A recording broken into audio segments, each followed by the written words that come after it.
Hi and welcome to Inside Line. This week we look at Casey Stoner's shift from 2 wheels to 4 and the lack of interest in green cars.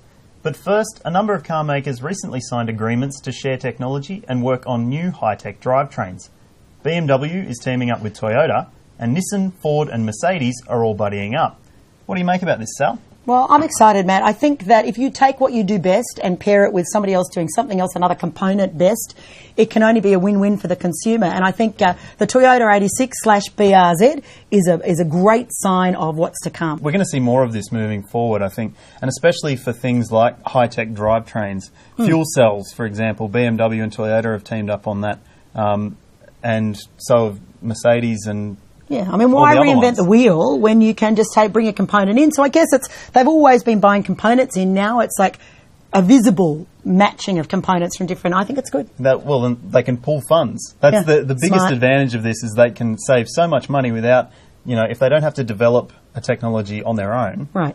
They can buddy up and, share it around each other. It's not going to change the way each car is marketed or is designed or is made to feel like its own cars. And they'll be hoping that buyers do get more interested in green cars because 2012 sales figures showed that 98% of private buyers chose conventionally powered cars in Australia. Does that surprise you, Sal? Well, Matt, that's in Australia. And I do think from designing products and selling them to Australians, we are a conventional bunch. I think it'll take a while, but I also think CEO of Tesla, Elon Musk, is on the right track when he says an electrical car needs to be sexy and fun to drive. And I think what we've looked at is the first gen that are like little nerdy cars.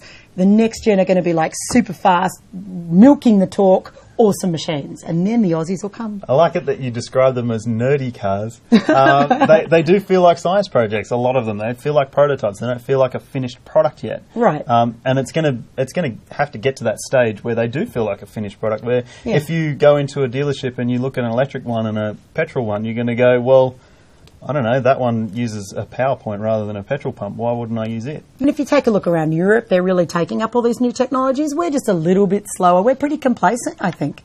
And it'll come. It could also have something to do with government funding. A lot of other countries get a bit of help on the side from the government. Yeah, a bit of government encouragement would be a good thing. Sure would.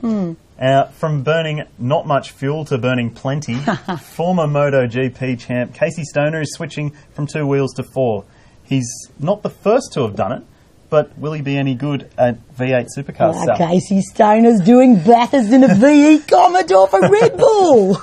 I'm excited, Matt. I think the first couple of corners will be particularly exciting as Casey tails out. Yeah, he's going to have to relearn physics a little bit. But we've heard that he's been very impressive in testing, and he's looking like he's going to be the goods. He is driving Craig Lowndes' Bathurst-winning VE Commodore, so he's off to a good start. He's still racing in a development series, but I don't think it'll be too long before we see him in the real championship. Oh, look, and motorbike riding is so technical and so gutsy that to move from that to a car, I see stars for him too. Not stars as in he's concussed, stars as in he's on the podium. Hopefully not.